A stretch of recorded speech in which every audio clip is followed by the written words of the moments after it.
Imagine holding a tiny creature in your hand that has the power to create an entire empire. One queen ant, thousands of workers, soldiers, and a perfectly organized colony. Sounds unbelievable, right?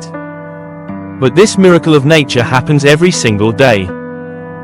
Today, I'm going to show you exactly how to take care of a queen ant, step by step, so you don't accidentally lose the most important ant in the colony. First of all, you need to understand one thing clearly: the queen ant is not just another ant. She is the heart of the colony. If the queen survives, the colony survives. If she dies, everything ends. That's why taking care of her properly from day one is extremely important. Most beginners fail not because they lack interest, but because they rush and make small mistakes that cost the queen her life. When you first catch a queen ant, the biggest mistake people make is overhandling her. A queen ant is already stressed after her nuptial flight. She needs peace, darkness, and safety, not constant checking. The best place for a new queen is a simple test tube setup with clean water and cotton. This setup provides humidity and comfort, just like her natural underground chamber. Keep the test tube in a dark, quiet place where there is no vibration or sudden light. Now let's talk about food, because this is where many people get confused. In the early stage, most queen ants do not need food at all.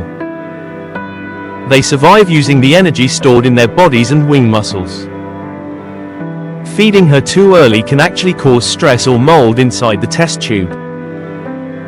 Patience is the key here. Once the first workers, also called nanitics, are born, then you can start offering tiny drops of honey or sugar water and very small protein sources. Temperature plays a huge role in the queen's health. Queen ants prefer a stable and warm environment, but not extreme heat. Too cold, and egg development slows down. Too hot, and the queen can die.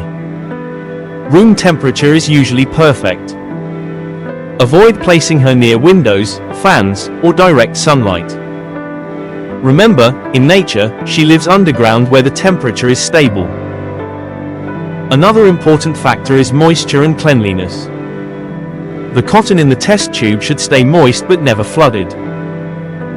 Excess water can drown the queen or promote fungus growth.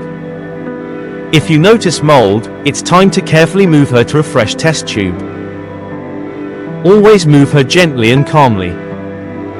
Sudden movements can scare her into dropping or eating her own eggs. As the colony grows, many people get excited and move the queen too early into a big ant farm. This is a big mistake.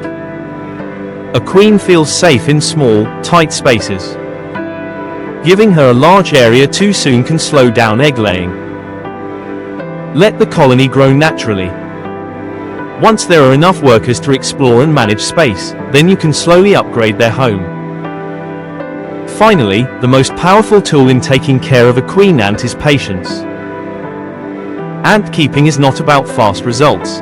It's about observation and respect for nature. Weeks may pass with no visible progress, and suddenly one day, you'll see tiny workers walking around their queen. That moment makes all the waiting worth it. So if you truly want to take care of a queen ant, remember this: darkness, calm, proper temperature, minimal disturbance, and patience. Do this right, and you won't just be keeping an ant, you'll be witnessing the birth of a living empire.